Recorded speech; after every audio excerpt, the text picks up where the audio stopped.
لے سانس بھی آہستہ کے نازک ہے بہت کام آفاق کی اس کارگہ شیشہ گری کا۔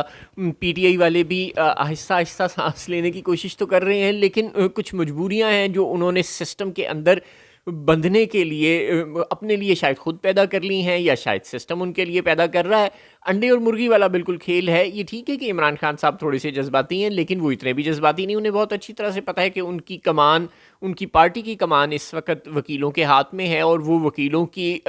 قانونی رائے کا مبینہ طور پر احترام کرتے ہی ہوں گے۔ لہٰذا اب اگر پی ٹی آئی کی پولیٹیکل کمیٹی نے یہ فیصلہ کر لیا ہے کہ وہ جو جوڈیشل کمیشن بن رہا ہے عدالت کے معززین اور پارلیمنٹ کے معززین کے ملاپ سے، یعنی 12 رکنی جو جوڈیشل کمیشن بن رہا ہے جس کے لیے اسپیکر بار بار نام مانگ رہے ہیں، تو پی ٹی آئی نے فیصلہ کر لیا کہ وہ اس کمیٹی میں شامل ہوگی۔ مرتی کیا نہ کرتی والی بات ہے۔ پی ٹی آئی کو لگتا ہے کہ اگر وہ شامل نہیں ہوں گے تو پھر حکومت کی اکثریت ہو جائے گی، حکومت اپنی مرضی کے بندے شامل کر لے گی، اور اس اکثریت کے بلبوتے پر وہ اپنی مرضی کے ججز بٹھا لیں گے آئینی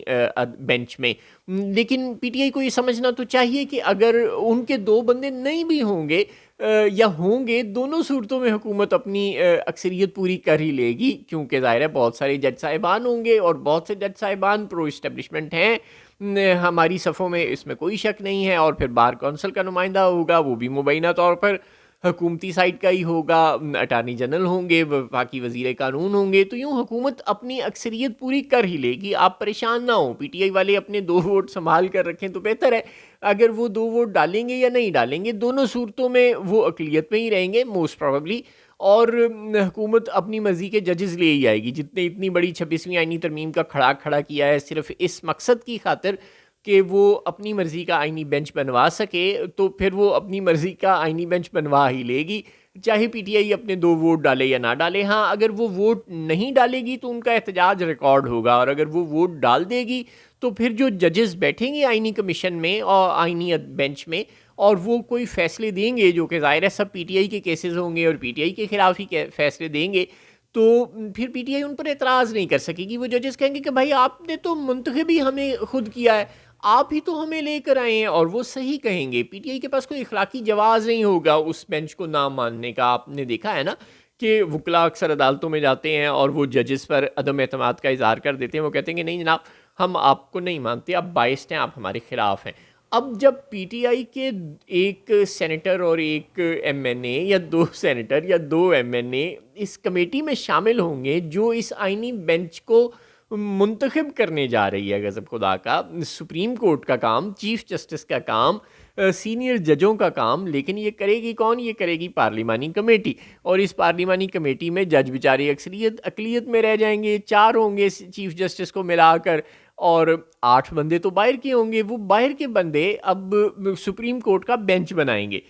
خیر 26ویں آئینی ترمیم ہو گئی، اب یہ سب کچھ لیگل ہے۔ کل تک جو مذاق لگتا تھا آج وہ لیگل ہے، قانونی ہے، اب یہ ہوگا، اور یہ ہوگا۔ اور اگر پی ٹی آئی اس میں شامل ہوگی اس کمیٹی میں، تو اس کا مطلب ہوگا کہ وہ ان ججز پر اور اس بینچ پر اعتراض نہیں کر سکے گی، اور اگر وہ اس پر اعتراض کرے گی بھی تو ساری دنیا اس پر ہنسے گی۔ لہٰذا اب عمران خان کے کورٹ میں گیند ڈال رہے ہیں بیرسٹر گور اور سینیٹر علی ظفر۔ ان کی اپنی تو دونوں کی رائے یہی ہے کہ پی ٹی آئی کو اس کمیٹی میں ہونا چاہیے، لیکن شاید وہ بھی جمہوری تماشے سے واقف نہیں ہے۔ وہ سینئر وکیل تو دونوں ہیں، وہ سپریم کورٹ کی راہداریوں سے تو بہت اچھی طرح واقف ہیں اور انصاف کے کھیل تماشے کو تو سمجھتے ہیں، لیکن سیاست میں دونوں معذرت کے ساتھ نوآموز ہیں۔ ایک پی ٹی آئی چیئرمین ضرور بن گیا ہے اور ایک پی ٹی آئی کے بانی کے قریب ترین لوگوں میں شامل ضرور ہے، لیکن ان لوگوں کو یہ نہیں پتا کہ پاکستان میں M N As, M P As, senators کا بکنا، خریدا جانا، ہارس ٹریڈنگ، کبھی مری کا ریسٹ ہاؤس بھر جانا، کبھی سندھ ہاؤس بھر جانا، کبھی